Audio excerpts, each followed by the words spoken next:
So I just had put up a video saying that there was this China whistleblower, but I thought it was back from like 2020 because I thought there was one back then that came out about stuff that was going on with chips in China.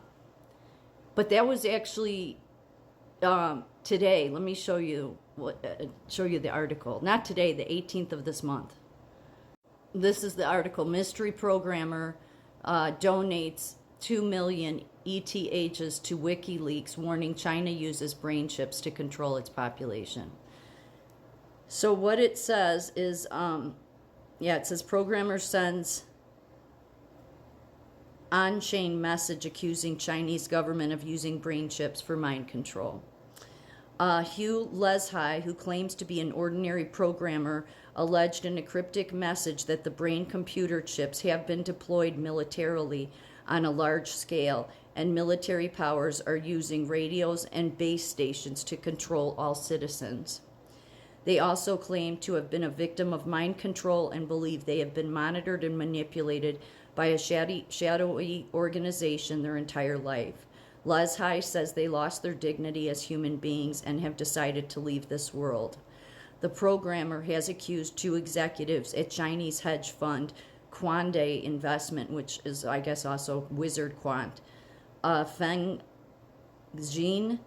I can't pronounce a couple of these Chinese names, I'm sorry, but I guess they're the head people of Wizard Quant, of using similar brain computer chips to control their employees.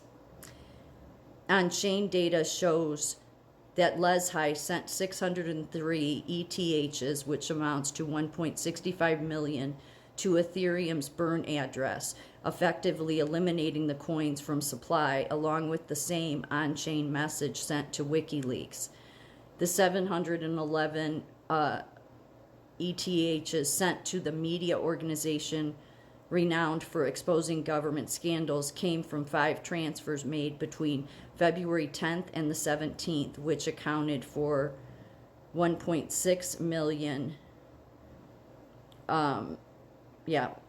I guess it's just the money part. So then it says, in his first transfer to WikiLeaks, Leshai warned them of a new mode of crime in which the victim becomes deprived of their senses until they become a complete slave to the digital machine.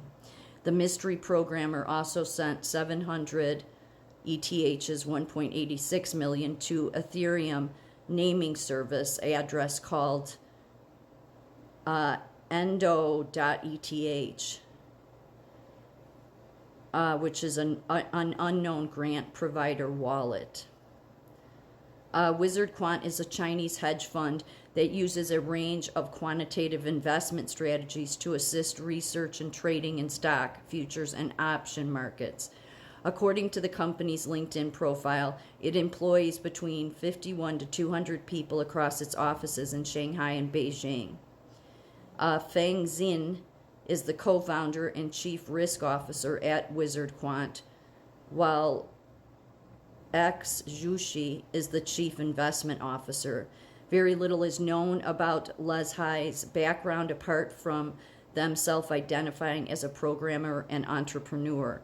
Their name does not appear in any major tech or crypto circles, and this was the first time the Ethereum address, and this is the Ethereum address, 0x1A19 belonging to them has been linked to any public activity. The massive share of ether burnt and donated signifies that they have prior wealth, though its sources remain unclear. An ex-user reposted a tweet showing Leshai's transactions, suggesting that they may go by the user of @nothingness321, an account that has since been deleted. He noted that the whistleblower was formerly the 1 trader on Binance and a millionaire who went crazy around 2022. The address 0x1A19 hasn't transferred any more funds since then. Leshai's activity bears resemblance to previous cases of anonymous individuals making large transactions that include messages either as protests or acts of despair. The incident also underscores how public blockchains can serve as platforms for individuals to share messages that would otherwise be ignored or censored.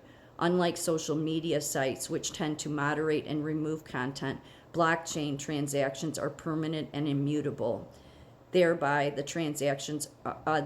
messages sent by Lezhi will remain on Ethereum blockchain forever.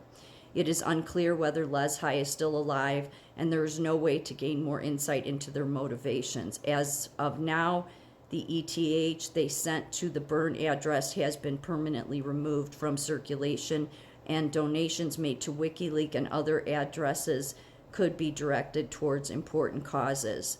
The messages left behind are a chilling warning to a dystopian future that Lezhi believed was here. Whether it is true needs to be seen. God bless Lezhi. So then this just proves my point even more about this case that I keep bringing up. As you can see at the very top here, it's government, okay, and they all settled, okay. This is when it first started. See, I showed this before, 2019 here.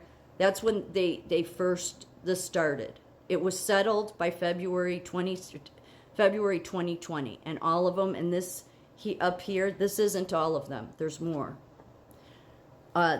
If you go look that case number up, you have to look for the date, February 26, 2020. And you can read all of 87 pages. They all settled. They all did not want to do a trial, and this is all regarding this stuff. This chips, this how they wanted to control people, and it's out of the control of any intelligence agency, the Pentagon, no government. So that I think that's what we're looking at, hopefully. So when Donald Trump said that he took care of these people, he did. I guess we have to hope to God that AI comes down. But realize that all of these people, you come across all of these things saying, oh, AI is going to be so wonderful, and look at how healthcare is pushing this at a desperate pace. Why the necessary desperation to push it so much? You know, like tech likes to say, we just need to break things and see what happens. Yeah, because they want it to control. They want it to have more control. These are technocrats. This is not what the world needs. It's not what America needs. It's sick and twisted. And for the few Democrats left on the left that still cannot see, then nothing, and you will never wake up. You're not meant to, or you're a technocrat and you want machines to control you. But